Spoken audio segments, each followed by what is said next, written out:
the Purpose-Driven Entrepreneur Podcast. We're all about delivering great content, thoughtful discussions, and tips and tricks to help you truly get the most out of your life and business. And here's your charismatic host, me, Matt Brauning. Good morning, good afternoon, good evening, whatever time it is that you're listening to this, watching it. Glad to have you back. Hey, I'm Matt Brauning, host of the podcast, of course, and I'm excited about this week. I always say I'm excited, but the truth is this week is actually quite exciting because it's just going to be me today for this second dosage of the Purpose-Driven Entrepreneur. I'm going to be talking today all about the topic of procrastination. We're going to cover things like, well, the 3 myths, or even more than myths, the 3 secrets that allow us to keep procrastinating and not get accomplished the things we want to get accomplished, and how to get over it. So this is not going to be a crazy in-depth teaching that, it would probably go on for 3 days, but I'm going to try to keep this in a fairly concise, drive-timeable consumption. So I want to say, first off, it's been a great week. If you heard the podcast on Monday, I was so tired, not even funny. Man, I came off of so much live training, so much travel, speaking. I always say I'm not complaining. Please don't misunderstand me. I'm not complaining. It is a blessing to have that much work to be done and people who honestly want to hear me say something. I never cease to be amazed by it. With that said, it can also get pretty tiring when it all gets compacted into, just a handful of days. So it's been a few days, and I'm starting to feel pretty good. Really recovered, got some more sleep, and as I record this podcast, it is Thursday, May 17th. It's a special day. Today is Lola and I, our anniversary, or Lola and my, I suppose that would be the proper English, right, Mom? Yeah, Lola and my anniversary. We've been married 8 years, together 9.5. And so I'm going to really try to get in and out of this podcast so I can get back home and spend some more time with her. What a cool thing. What a cool thing. 8 years, 7-year-old son, you do the math. It's amazing. So I just want to say, Lola, I love you so much. I know you don't listen and watch every podcast episode, but if you happen to hear this, I love you. So grateful for you. And I can't wait for the next 8 and 80 years for that matter. So without any further ado, let's get into the topic of the week, which is procrastination. So 3 things to watch for that I believe cause procrastination, and then we're going to talk about some remedies to tweak those around. So number 1, are you ready? Are you ready?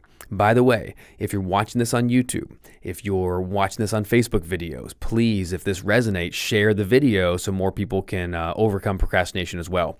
It's lonely at the top of the mountain. You don't want to be the only person on top of the mountain, motivated, crushing it in life, going to get some all by yourself, right? You want some friends up there, so help them get over procrastination too. Share my 3 secrets. Ready? Number 1, fear.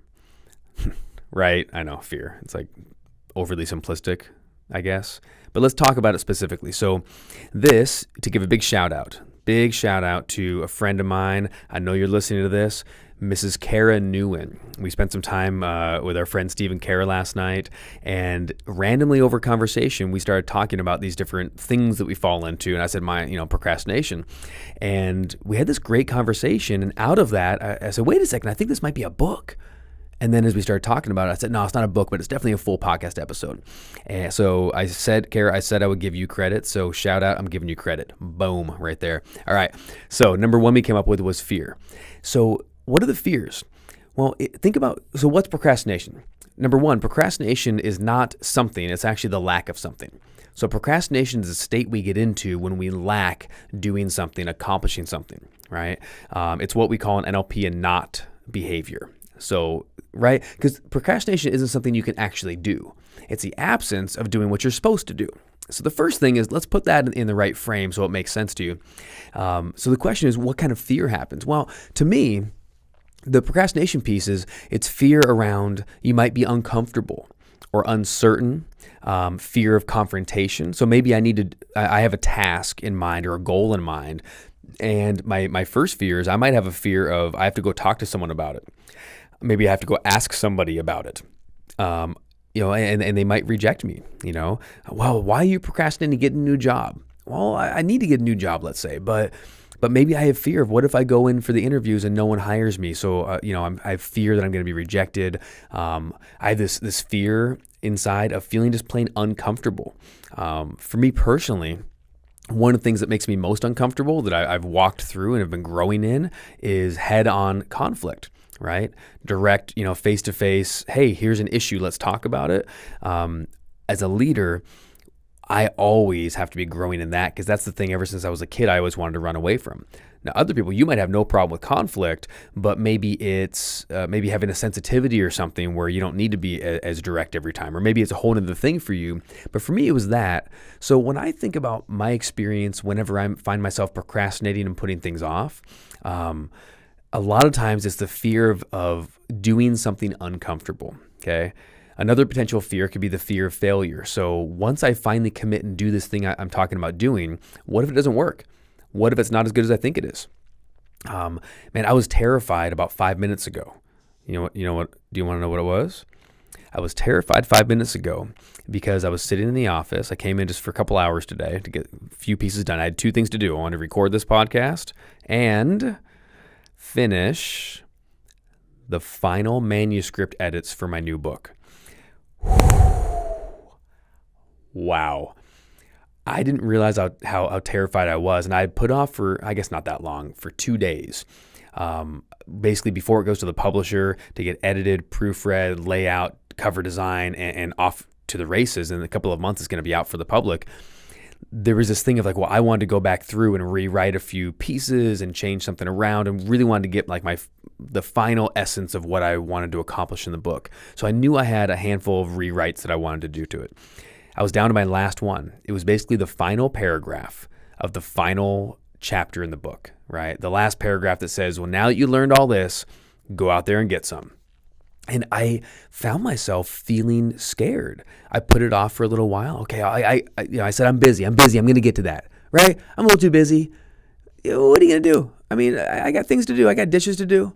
I got to put my son to bed. I got to check Facebook. I got to go buy a new shirt. Got my Captain America shirt. Go Infinity War. All right. I had stuff to do. But the truth is, I was scared that once I finally finished this last task, it's out of my hands, right? It's gone. And from this point forward, it's up to the editors and ultimately, like, I can't take it back again. I don't want to be that author who says, wait, you've done all this work. Let me get it back and change it again. It's like, well, that's not very fair, right? That's not fair at all. In fact, I'm probably going to put on these. Let me make sure this is coming through okay. All right, I think it is. I just put on my headset. I realized I'm looking at the little sound bar going on. I'm probably going a little bit loud. So anyway, I was scared that it was going to be out of my hands and done. And what if it's not good enough? Like at this point, I've done my very best, and now it's up to the professionals that I've partnered with, right, to help me to finalize this book. And then I thought, God, what if I get it out to everyone and everyone looks at it and goes, it's okay, or I don't really like it, or worse, they say, oh, that last paragraph, meh, meh. Like I don't mind if someone hates me, but what if someone says you're meh? That's terrible. So the number one thing to watch for if you find yourself procrastinating is there some fear, some concern, trepidation, whatever you want to call it, anxiety. But for me, it's fear. Is there fear around, you're going to be uncomfortable? Fear that I might be rejected, fear that I might fail, fear that I might look silly, fear that it's unknown, and ultimately it's just, I don't know what it's going to be like, and I'm scared. Maybe it's fear of change. So kick it around and say, is there some fear around this? Now, if there is, walk through it, start resolving it. If you know me, you know what we teach NLP, neuro-linguistic programming. We have workshops and home studies and all sorts of programs and products that are all about this kind of work. So when you find yourself in a deep fear or lacking motivation or in a negative pattern or habit, neuro-linguistic programming is probably one of the best methods to start shifting and changing that at the practical level, right? The mental, emotional level. So we have a workshop coming up in July called Accelerate, July 12th, 13th, 14th in Orange County, California. Hopefully you're going to be there. If you're not, go check it out. The website's nlpaccelerate.com. I'll put a link in the show notes. NLP Accelerate, EXC. It's kind of a fun, like excelling, not accelerating, but like to excel in something. So it's kind of a play on words. Anyways, the point is, at Accelerate, we deal with like re-imprinting the negative habits and patterns around fear and things like that. So whether it's with me or, find some other NLP spot, like that's great. Of course, I love the way we do it. So that's fear. Number 2, vision. The second key, the second problem why procrastination exists and happens is lack of vision. So sometimes you'll find yourself, or I find myself, sitting around and having tasks to do, maybe small tasks or menial, I would call them tasks. I'm cleaning up the house. I got to do dishes. I need to cut checks, for bills. I need to clean up something. I put off putting new brake lights in my car. I know it's terrible, but I finally got them. I had the third light, the top one, and then also one side one went out, like one after the other. So I ordered the one special. I got the other one from the AutoZone or whatever. And it sat there on the counter for a good few weeks. And I was like, I got to get to that. But truth is, it was only a 5-minute job. But in my head, I made it bigger than it was. And the reason I made it bigger than it was is because I had no vision for it. So in my mind, I was like, I'm going to look up YouTube, and I got to like sit down and like, figure out, do the walkthrough and figure out how to do it. And it might be these different, maybe more complex. Every car's different. And by the time I finally did it, it took me under 5 minutes for both lights. I walked out, it was 2 screws and then 2 screws, and it was done.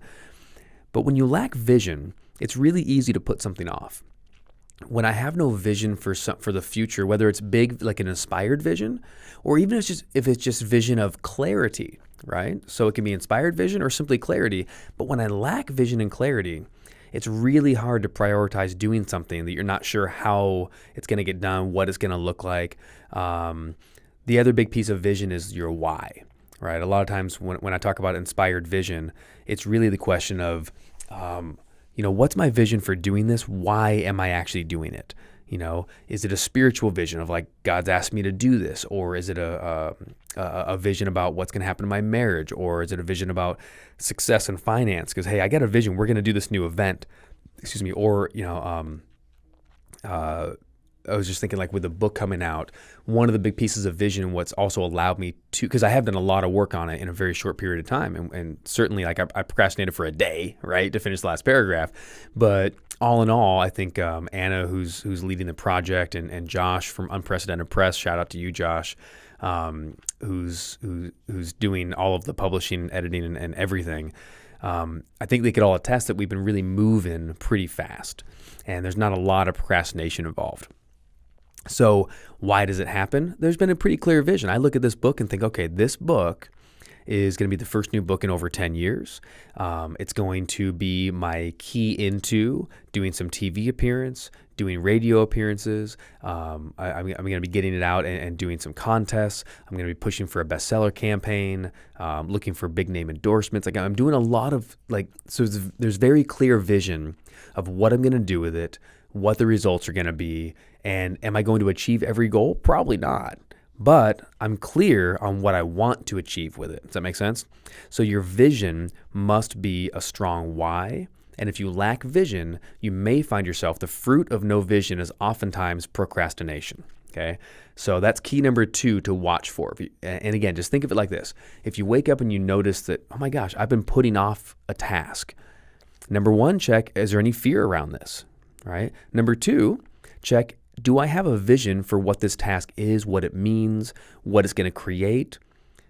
And even almost most importantly, once I finish the task, what will life look like then? Have you ever wanted to, you're going to move or change something significant? Well, you might very well put off the research or the tasks or what you need to do in order to make that change, because we're lacking vision of what life looks like after the change, right? Have you ever known someone who stayed in a really negative relationship far too long? Both people knew that it was done and they should have moved on. They should have broken up or whatever it was. And rather than having that, confronting it and saying, let's make this change, they're procrastinating, and they stay in this relationship for an extra year and do nothing but damage and hurt each other because there's no point in it, right? They know they're done. But the lack of vision of what life looks like single or what life looks like after the relationship is so scary or so unknown right? It's not there. Instead of facing it, it's the fear and the lack of vision. So they finally just go, you know what? It's easier just to bury my head in the sand, or it's easier just to stay the course and keep doing what I'm doing. All right, and we're actually going to come to an end pretty quickly, a few more minutes, because I want to give you key number 3 for procrastination. Are you ready? Drum roll, please. This is me being a little silly with myself, right? Drum roll, please. Okay, and the third key for procrastination is lack of how. So the how is lack of process, right? So again, you could have a clear vision. You could not have any fear. But what if you lack, how do I actually get this accomplished? I don't know how to initiate this task. What are the steps? Is there a procedure? Is there a process for this? So again, think about, like, let's just say it was back to the book, because that's obviously top of mind for me. If I'm putting off my book, what if I just don't know where to start? Or I know where to start. Maybe I'll record some things or write some things, but then it's just been sitting in my laptop because, right, like maybe I don't know, if I didn't have Unprecedented Press as the publisher, I wouldn't know what to do. So, right, like I wouldn't know, how do I exactly go about editing, and where do I find the person, and what about the proofreading? How do I do a layout? How do I do cover design? I'm not a good creator, so, right, that's not me. So I'm looking at these things going, I don't know what to do. I don't have these steps and sequences, right? What if you don't know how to get an ISBN, right, the bookseller's number? If I don't know those things, I certainly am going to put off doing them. But you might not realize that there's an extra step involved. So the extra step, the first step is the task itself. But the second step that you might not have realized is that now you have a second step of researching the how for the task you're about to do, right? So if I want to go work out and be healthier, you might think you have one task. Hey, I should go to the gym. But you might actually have two. You might have go to the gym, but before that, I need to accomplish the task of researching what exercises to do, or making up a workout plan, right? Or finding a buddy to work out with, or clearing my schedule and getting clear on my work and family and home life schedule so that I can carve out time and schedule for the gym. So the other part in process and how is, I like to think, do you have it scheduled? Can you have it scheduled? If you can't schedule, right? If literally I look at the task and go, I don't know exactly what I'm going to do when I do it, and I don't know exactly when I can do it, of course you're going to find yourself procrastinating, right? Of course you are, because there's no other choice. What else can you do but put off a thing that you don't know how to start, right? What else can you do but put off what you don't know how to start? Discover the process, the steps, and the schedulability. A little test you can give for yourself is this.